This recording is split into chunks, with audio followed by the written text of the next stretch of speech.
Na verdade, o que aconteceu foi um tweet que eu vi, que era uma menina falando assim: os psicólogos deveriam entender e discutir mais sobre o uso de medicação, mas a psicologia não está preparada para essa discussão.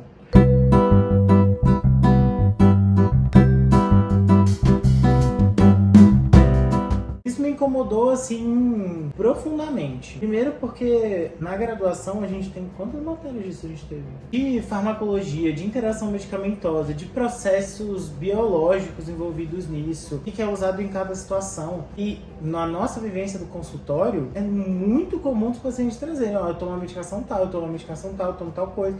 E você precisa entender como que isso age ou não no corpo da pessoa. Mais do que isso, você precisa construir uma ponte interdisciplinar para que você possa conversar com os outros profissionais que trabalham com essa pessoa. Porque se a gente enxerga a pessoa como é um pedaço na terapia, um pedaço no psiquiatra, um pedaço na fisioterapia, a gente secciona o ser humano e não tem acesso a quem ele realmente é. E para a gente ter acesso a essa pessoa como um todo, na totalidade, a gente precisa construir pontes interdisciplinares. A gente precisa conversar com as pessoas. Então, sim, a psicologia está muito preparada e discute o uso de medicação e função há muito tempo. Mas o que ela falou não é de todo uma falácia, porque dentro da psicologia também se discute muito, e eu já ouvi muito falarem sobre: eu não acredito, medicação só atrapalha, ou uma resistência dos psicólogos com relação à medicação. Faz parte da sua maturidade profissional, do seu profissionalismo, do seu estudo, né, do seu posicionamento como profissional, você saber a hora de indicar um tratamento medicamentoso junto com a terapia ou não. Pra mim faz muita diferença quando a gente consegue entender que, na verdade, o remédio ele não é um vilão. O que acontece hoje em dia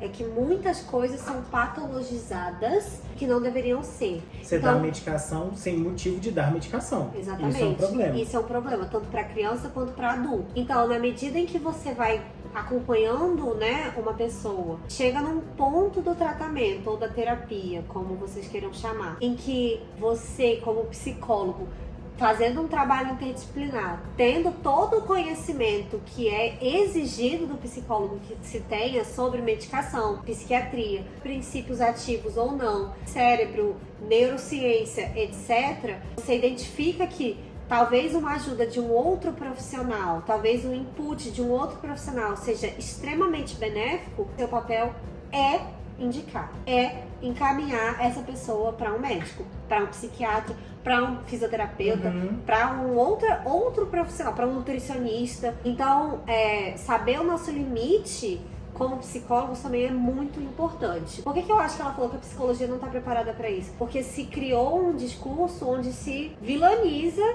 a medicina, vira uma competição, médicos e psicólogos. Isso não existe, na verdade não precisa existir. E esse discurso também, eu acho isso muito antigo. É ultrapassado. Isso é muito ultrapassado, assim, antigo não no bom sentido, antigo no mau sentido. Se usa mais. E assim, também teve uma outra pessoa que me perguntou: mas os psiquiatras estão abertos a essa discussão? E a minha resposta foi: os bons estão. Porque os bons psiquiatras precisam, inclusive, ter teu telefone. Eles precisam, em caso, poxa, eu tô em dúvida. Uma médica essa semana me ligou. Ela falou: olha, eu só consigo fazer a introdução de uma medicação ou não com a sua opinião. O que você acha das coisas que estão acontecendo? Esteja aberto para os outros profissionais participarem também desse processo. Você precisa estar disponível, tá? Não adianta a gente ficar no discurso de que vamos fazer uma prática integrativa, vamos pensar juntos, se você, na verdade, acha que o que ele está fazendo é dar medicação porque ele quer solucionar o problema rápido. Isso.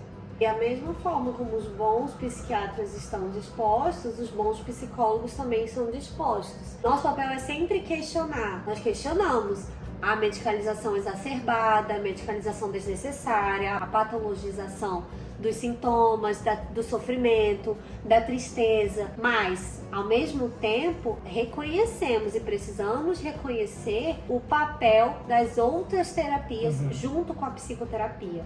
ou com a análise. Se você ignora isso, o seu trabalho é necessariamente limitado. Até porque também é um problema você psicologizar os processos da vida. Nem tudo tem explicação psicológica. Existem disfunções hormonais, existem questões psiquiátricas. Se a pessoa sente uma dor e tem uma questão fisiológica, ela precisa ir tratar, porque a dor não é necessariamente psicológica. Então, tá aberta a discussão com outras pessoas. Não pode se fechar. Isso é muito importante. Eu só vou fazer um adendo. Dentro do processo psicoterápico ou analítico, a gente necessariamente precisa descartar todos os outros fatores para poder identificar que é um sintoma corpóreo, por exemplo, é um sintoma somático. Antes disso, eu preciso saber se a pessoa foi no ginecologista, se a pessoa foi no endocrinologista, se ela foi no psiquiatra, se ela foi em outros médicos, em outras especialidades, para chegar para mim e falar, isso que eu tenho é emocional. Eu preciso, é meu papel questionar tudo isso para poder então estabelecer um diagnóstico para o meu tratamento. E eu não estou falando de estabelecer um diagnóstico médico, um CID ou um DSM. Na verdade, é um diagnóstico que eu preciso estabelecer para conduzir o meu tratamento. Antes disso, tudo é fantasia na minha cabeça. Eu não posso chegar e falar, essa dor que você está sentindo é emocional, sem descartar o que o médico poderia ter falado. Se você faz isso, você é prepotente. Você não é um bom profissional, tá? Não acho que, nossa, eu fiz um diagnóstico extremamente rápido. Eu tenho um manejo muito rápido. Não, você é prepotente. Você não é bom. Bem diferente. Meu Deus.